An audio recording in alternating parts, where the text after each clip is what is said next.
Whether you operate one forklift or thousands, one location or hundreds, the new My Toyota customer portal can help you optimize your operation and material handling equipment. This one-stop, free-to-use platform is designed to help you take control of your information and make smarter decisions, all at the touch of a button.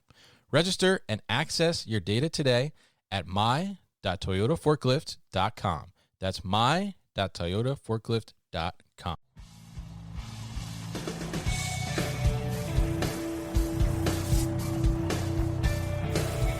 The New Warehouse Podcast, hosted by Kevin Lawton, is your source for insights and ideas from the distribution, transportation, and logistics industry. A new episode every Monday morning brings you the latest from industry experts and thought leaders. And now, here's Kevin.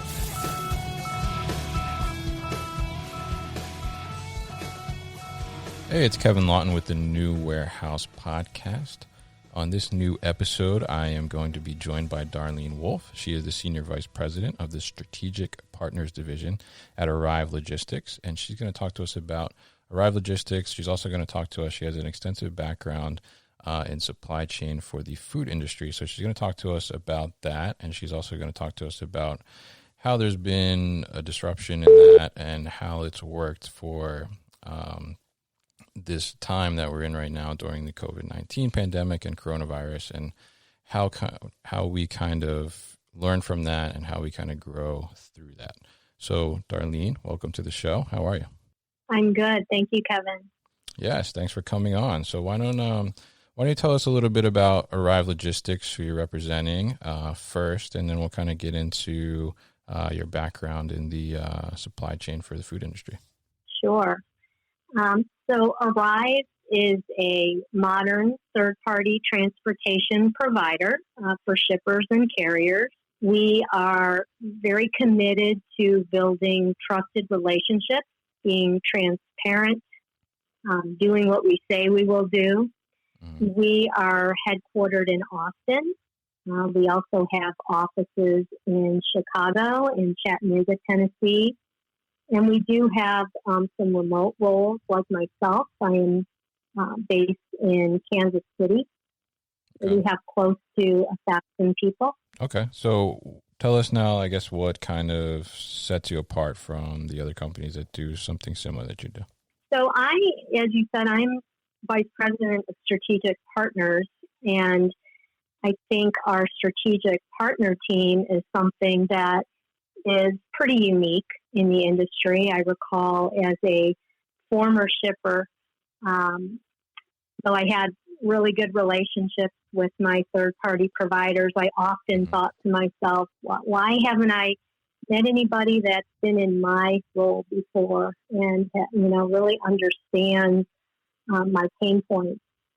So Arrive built this team of former shippers that we are not sales folks. We certainly support our internal teams, but we are a resource to our customers, and our focus is listening and understanding what our customers' priorities and objectives are.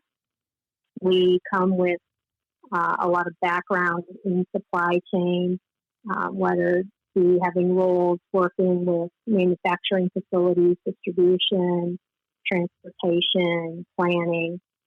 So I think that is a pretty unique team within a third-party transportation company. We also have a division called Arrive Fresh, which was started over a year ago.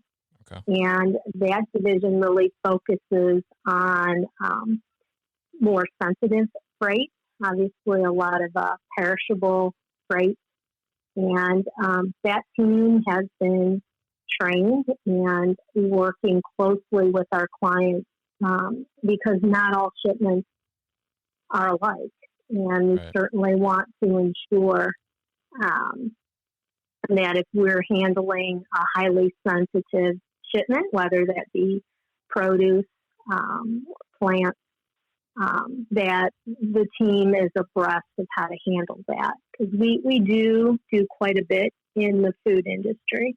So now, I mean, I like what the approach there is. I guess Arrive kind of was saying, what do our customers really want? So they went out and they hired some potential customers to find out what you guys want. So I think that's a really interesting approach, and I think that's something that a lot of companies can take away, not only for externally for customers, but internally too, just to have an understanding of each different department does. So I like that you guys have done that, and I like that you have this whole division built around that. It's really, really interesting, and I think it's definitely a differentiator. So you talked about your experience as a shipper, and so you have 30 years of experience in the food industry, right, doing food shipping. Is that correct? Yes. Well, I've had a variety of roles. Okay. My first role was in transportation, spent some time in customer services, also in the field, supporting customer logistics, working closely with our sales team.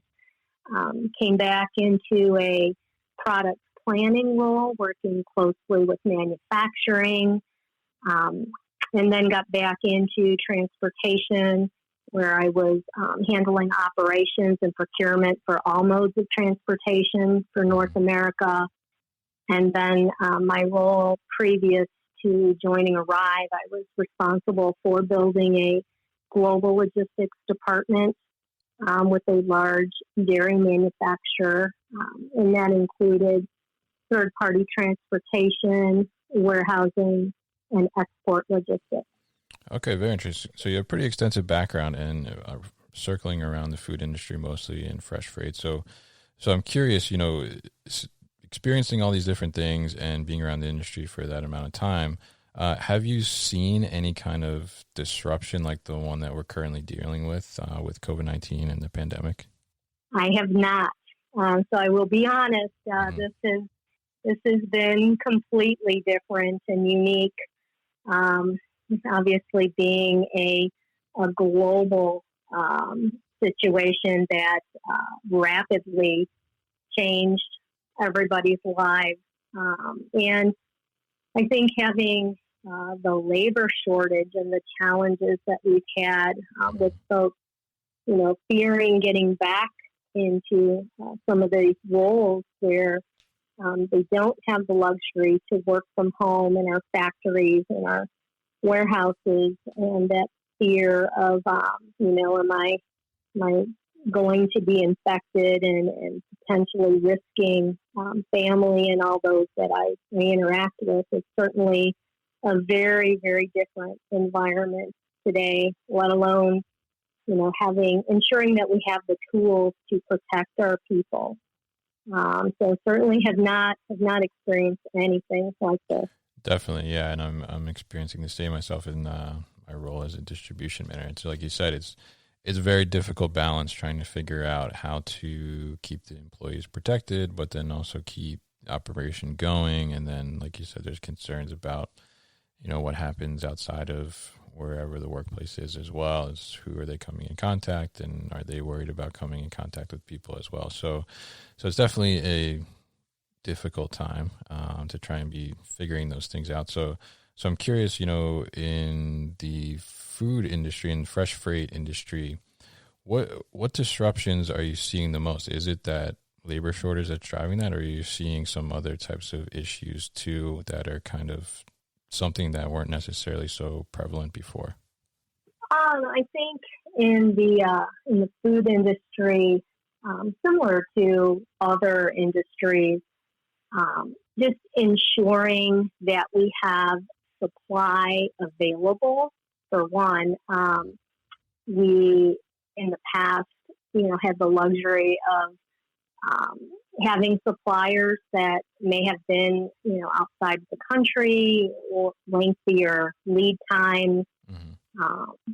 We had, for many years focused on eliminating waste to the point of being very, very efficient and cost focused, and maybe too much to some degree of not having more of a diversified supply chain where we have suppliers a bit closer to our factories so that we can quickly respond.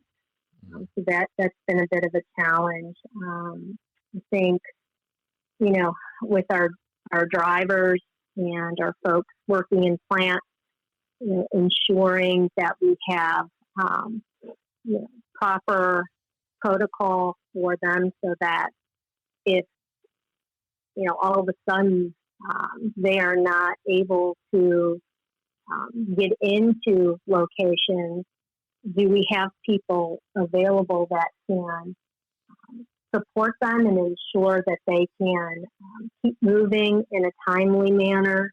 We've had, I think, some positives where we've had some flexibility with hours of service. It certainly helps.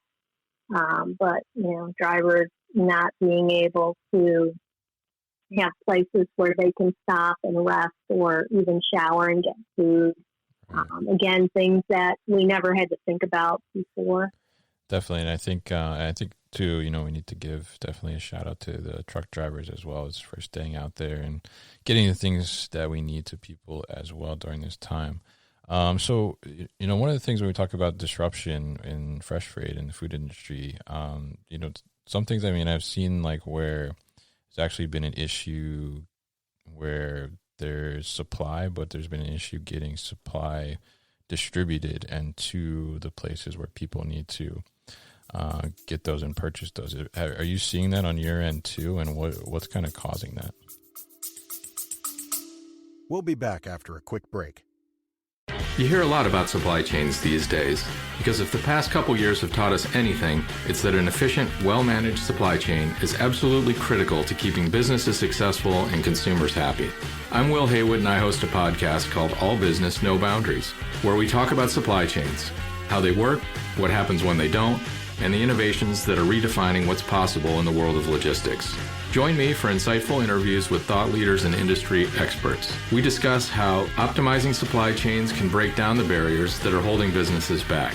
That's All Business, No Boundaries by DHL Supply Chain. Listen and subscribe wherever you get your podcasts. Again, I think it goes back to just having the labor, having people that are able to work and that feel safe enough to work, and having the supplies so that we can ensure our folks are safe. I think we've done a great job with working from home, people adjusting with technology, being able to have the Zoom conference calls and staying connected. Mm-hmm. However, again, with those critical roles of loading and unloading trucks and keeping the plant going, and that's just something that in time we're going to have to figure out how we can even automate further. How we can incorporate the social distancing and ensure that we have supplies so that if we ever had this type of disruption again, and as long as we have to operate this way, people feel safe. Definitely, yeah, and I think it's going to be interesting to see, like how you said, how things are going to play out over time and how we're going to continue into the future outside of this, and how do these things continue. So you talked about some of the protocols and ensuring that you have the right protocols. I'm curious what, from a driver perspective, since drivers can be going to multiple different places, what are some of the protocols that you have in place for those drivers, like to try and make, I guess, pick up and drop off contactless in a way, or have less contact with the shippers or people at the warehouses where they're picking up or dropping off freight? I think the great thing about Arrive is we have a team that is very focused and engaged with our customer side, our shipper side, which, I'm a part of that group. Mm-hmm. We also have a team that's very engaged and owns the relationships with all of our carrier partners. And certainly we're interacting and But I think that would probably be, I can follow up for you. That would be a great question for our head of carrier relations. Okay. I know that they are talking with carriers all day long as they're updating protocols and ensuring that we have proper contact names and numbers, 24/7, because we are operating 24/7. And again, for those of us that are working from home and our whole company is able to do that, being that we're all about technology and people, that's not an issue for us. But like you said, keeping abreast of changes and ensuring that we have all the proper names and numbers, because nothing shuts down in transportation. It's pretty much we're moving at all times. So certainly can get back to you regarding any specifics around that. Okay, definitely. We can get circle back to that and put that on the blog post as well. So you mentioned before that it seemed like one of the issues was that, the suppliers were not so close to the plants or where the supply ended up needing to be. So before, though, there were not so many restrictions and difficulties transporting as there are now. So maybe that kind of gap in the supply chain a little bit, or that distance, was not such an issue. So it wasn't so, I guess, right in front of your face, right? So, now that this is happening and it's making that kind of, I guess, gap more visible, how do you think companies and how do you think the industry overall can focus on strengthening that gap and kind of closing that and going into the future, I guess, to make it a little more efficient, but also if there's a major disruption like this before, reducing the impact that it versus what it had now? Yeah, that's a good question, Kevin. I can tell you what we are doing to be proactive within our strategic partner team, and there are 7 or 8 of us, again, just based in the different regions. We are working closely with our customer team, reaching out to our customers and just requesting open, two-way conversation. I think we did this before, but I think now everybody really wants to have a conversation regarding, how are you doing? First and foremost, are people safe? And how are we managing right now through this uncertain time and through the pandemic? Some businesses are just crazy busy with, certain essentials that are just flying off the shelves, and others are slow and hanging on, and some are not moving at all. So really understanding, how are we to date? What do we think the forecast will be for the summer and the remainder of the year, so that we can plan to the best of our ability? And again, it's not a one-time conversation. It's checking in to stay on top of things changing, because as the country is, begins to open up in different stages, we want to have that conversation so that we can ensure, we're supporting our customers and their plans. But I think it's going to be important that we have these conversations ongoing, and, whether it's monthly or down the road quarterly, that we're deliberate in taking time when things are going well, and not saying, hey, things are going well, service is good, we're happy with you as a supplier.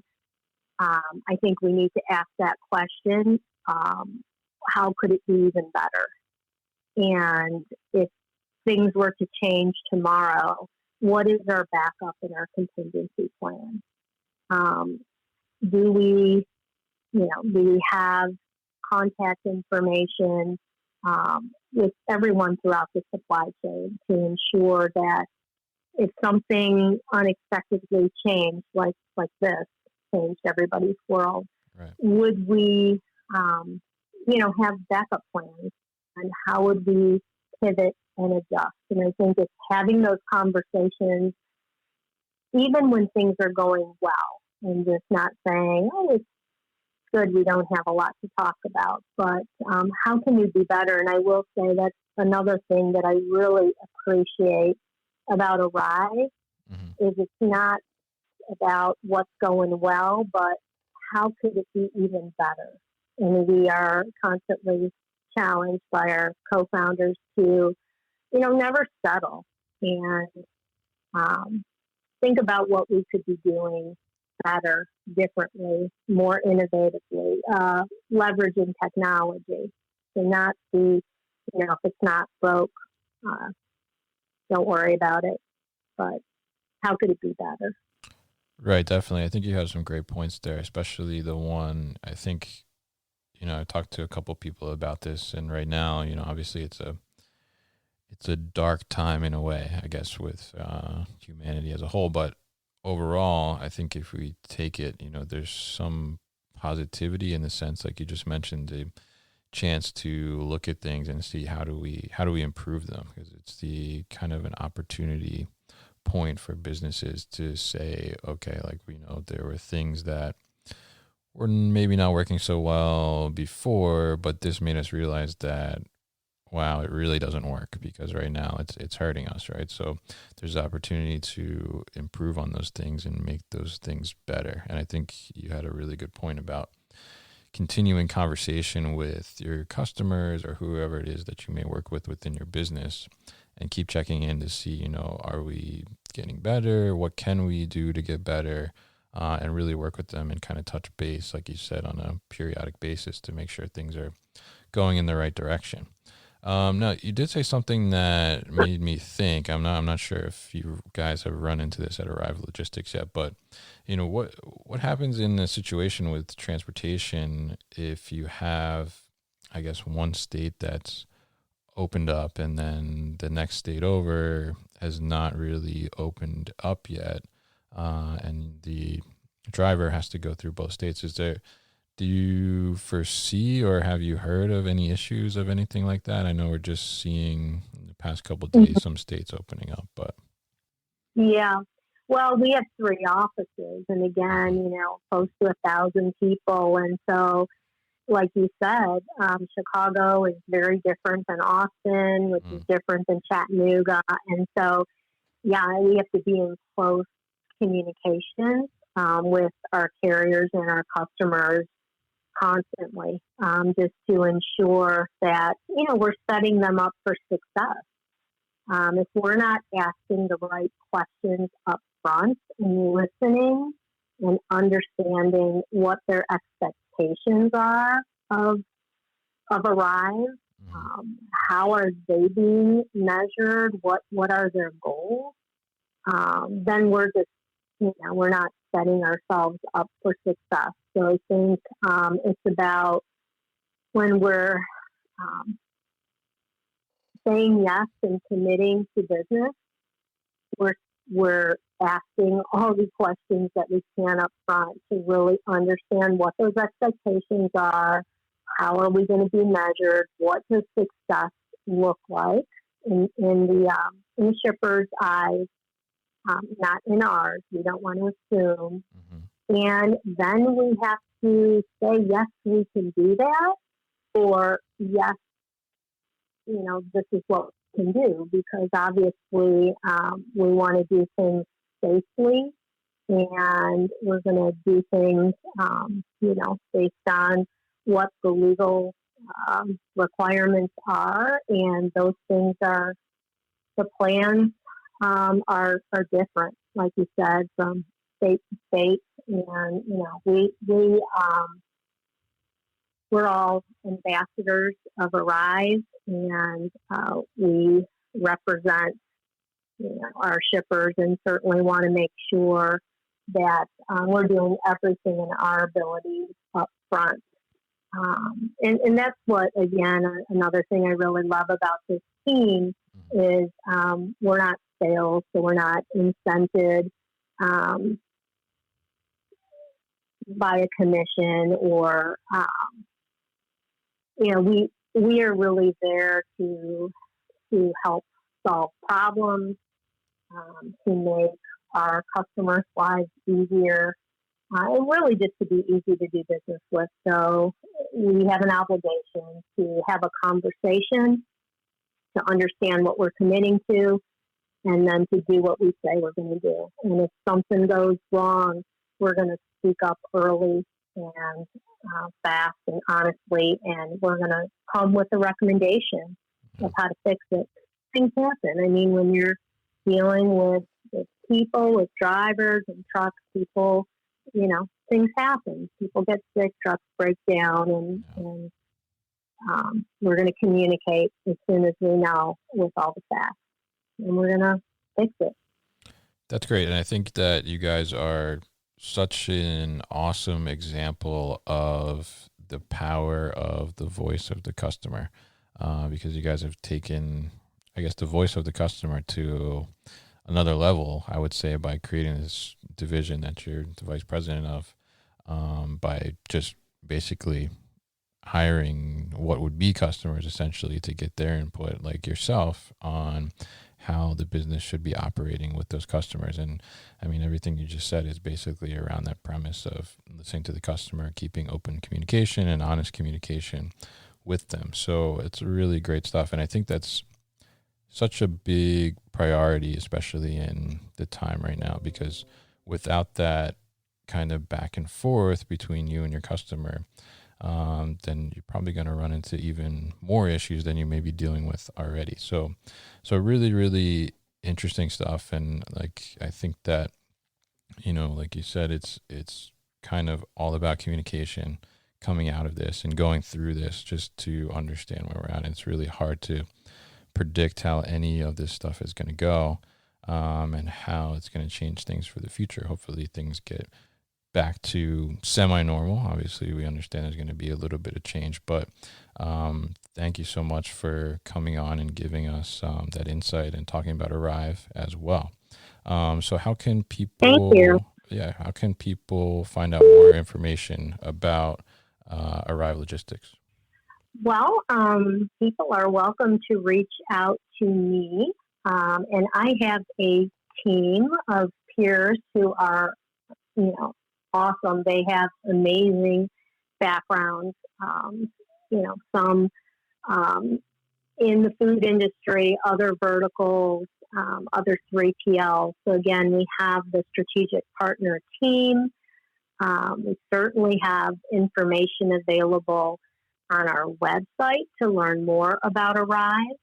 But I'm happy to talk with anyone and certainly direct them to the best resource. And if that could be someone from our carrier side as well, because we do, Arrive has quite a few resources that are focused on our carrier relationships. Mm-hmm. Because without our carriers, they're really the engine of what we do, and certainly want to ensure we have the same type of quality, trusted relationships with our carriers. Okay, great. And we'll definitely post all the information about Arrive Logistics on the newwarehouse.com as well, so people can check it out and get in touch with you guys. So, Darlene, thank you so much for coming on the show. Thank you, Kevin. It's been a pleasure. You've been listening to the New Warehouse Podcast with Kevin Lawton. Subscribe and check us out online at thenewwarehouse.com.